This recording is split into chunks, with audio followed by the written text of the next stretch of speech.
भजन देव रहा बाबा चैनल में आपका स्वागत है।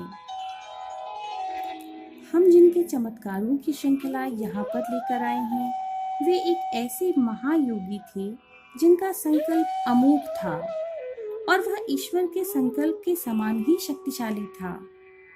उनकी दृष्टि में सर्वत्र ईश्वर ही थे। उनकी इच्छा भी ईश्वर की ही इच्छा होती थी।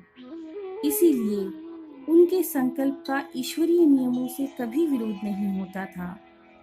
वे अपनी योग शक्ति से पदार्थ के संगठन को बदल सकते थे और पदार्थ के धर्म में सभी विपर्य ला सकते थे।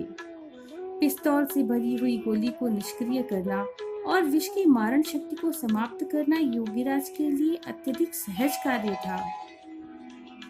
तभी तो उन्होंने सर्प के जहर को इतनी सहजता से उतार दिया। तो चलिए शुरू करते हैं इस श्रृंखला की ये अगली कड़ी, जब बाबा ने सर्प के जहर को क्षण भर में बेअसर कर दिया। श्री महावीर प्रसाद मुजफ्फरपुर के मुंसिफ थे। अक्टूबर 1957 में ये पहली बार बाबा के दर्शनों के लिए लाल रोड स्थित सरयू तट वाले आश्रम पर पहुंचे। उनके साथ उनके परिवार के लोग भी थे। दर्शनोपरांत लौटते समय उनके साले के पुत्र को रास्ते में एक सांप ने डस लिया। उसकी उम्र 17 वर्ष की थी। सांप जहरीला था। कुछ ही क्षणों में जहर असर करने लगा। वह बालक तुरंत ही बेहोश हो गया। उसे उठाकर सभी बाबा के मंच के पास पुनः आ गए। बाबा ने उसे जमीन पर लिटा देने को कहा और स्वयं मंच पर ही खड़े रहे। श्री बाबा ने ऊपर से ही अपनी दृष्टि लड़के की तरफ डालकर कहा, क्यों काटा है इसे? बोल, क्या कारण है? अचेत बालक लेटे लेटे ही बोल पड़ा, मेरे शरीर पर इसने पैर रखा था।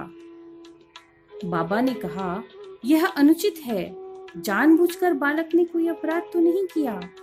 रास्ते में तू सोया ही क्यों था? बाबा ने ताड़ना देते हुए आदेश दिया, मैं कहता हूँ तू इसका विष खींच ले। दूसरी तरफ से आवाज आई, क्षमा कीजिए सरकार, मैं विष खींच रहा हूँ।